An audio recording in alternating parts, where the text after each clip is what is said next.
Hello and welcome to this edition of the SFG Top Performance Grain and Feed Podcast. Mike's with me this morning. We'll run through some grain stuff real quick, and then he'll bring us up to speed on feed. It's been a couple of months since we've done one of these, kind of held off during harvest, and then fall turned into a great fall as far as getting work done, agronomy-wise and otherwise. So here we are right after the first of the year. So it's always good to look back a year past, what's happened.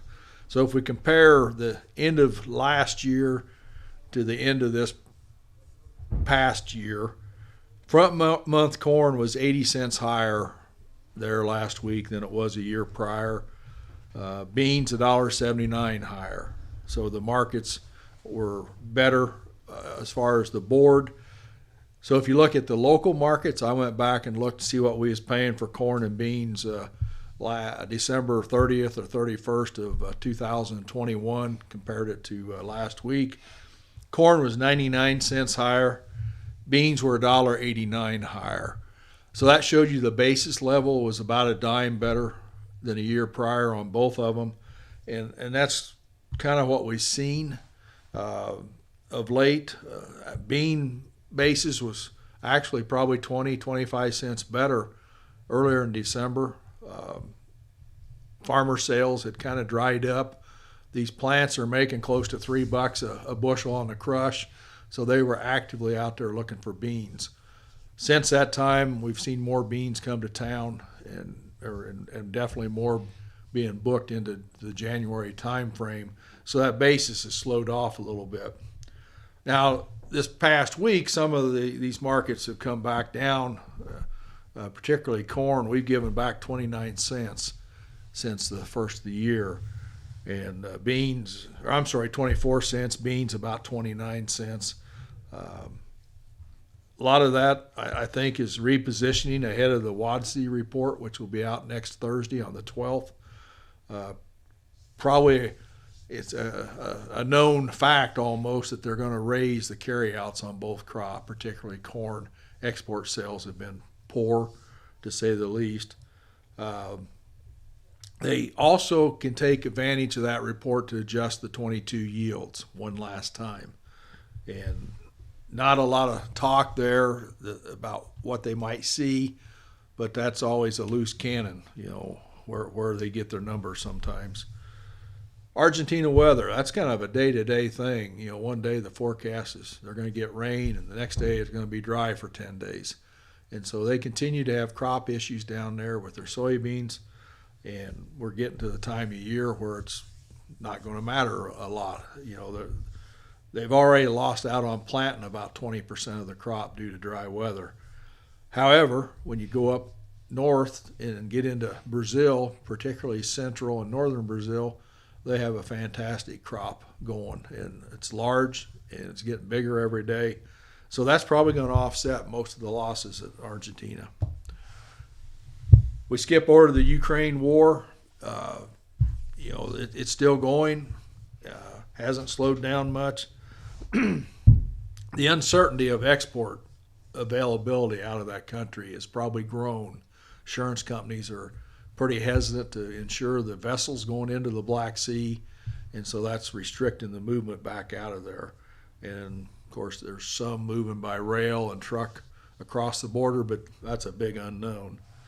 So all that thrown together is unknown, and we all know that equals more market volatility.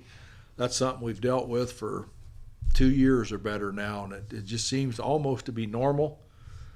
So let's look real quick at new crop prices. And if you look at the local prices for October delivery, corn's in that 540, 550 range. Beans 13.15 to 13 and a quarter. The bean number probably a good place to start selling some. We've been a quarter higher lately, and we may get back there. Corn, I'm still a little disappointed in what's offering there. And if you look at your break evens, that's where a lot of guys are going to land, is in that low 5 range. So hopefully we get an acre war going here in the next 6 weeks, maybe see some excitement back in these markets. With that, Mike, you want to bring us up to speed on how the feed business is going? Okay, excuse me. Okay, thanks, Mark. Hope everybody had a good holiday season and enjoyed Christmas and the New Year's. And now we're off and running in 2023. So calving season is just about upon us, guys. So let's make sure we're ready. What you got those calf warmers all cleaned up and make sure they're working. Your calf pullers, hopefully you don't need one. Colostrum packs and scour paste tubes. Have your drench equipment ready for those calves that need that extra boost. Need some electrolytes and vitamins to help get them going. The other thing is 30 days before calving, guys, we need to get them on a good calving mineral program. And we have a couple options for you. If you want the Hubbard line, which is all chelated trace minerals, plus organic selenium, and then the biomoss. And the biomoss has been around for so long I can't remember, but it will actually help reduce the scour level at calving time.